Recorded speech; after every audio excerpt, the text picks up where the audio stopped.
यादव सखी मंच अमरावतीच्या वतीने मांगीलाल प्लॉट येथील माजी अध्यक्ष सौ आरती शिवकुमार यादव यांच्या निवासस्थानी जागतिक महिला दिन व होळी मिलन कार्यक्रम मोठ्या उत्साहात संपन्न झाला।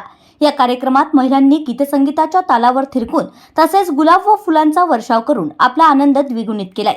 सर्वप्रथम यादव सखी मंचच्या संस्थापिका स्वर्गीय राजकलीजी यादव यांच्या प्रतिमेचं पूजन जागतिक महिला दिन व होळी मिलन कार्यक्रमाला सुरुवात झाली। आयडियल वुमेन्स या थीमवर यादव सखी मंचच्या महिलांनी रंगतदार सादरीकरण करून भारतातील विविधतेची एकतेचं दर्शन घडविलं आहे। या कार्यक्रमात सौ आरती संतोष यादव यांनी मातृत्वाची जाणीव व अनुभूती करणारी थीम साकारून मातृत्व शक्तीचा परिचय दिलाय। यावेळी महिलांनी पारंपरिक वस्त्र परिधान करून विविध हौशी खेळांमध्ये आपला सहभाग नोंदविलाय। यावेळी सौ निशा यादव यांनी साकारलेली राणी पद्मावतीची व्यक्तिरेखा, मंगला यादव यांनी साकारलेली राष्ट्रमाता जिजाऊ, प्रमिला यादव यांनी बंगाली पेहराव तसेच सरला यादव यांनी साऊथ इंडियन लुक हे कार्यक्रमाचं आकर्षण ठरलं।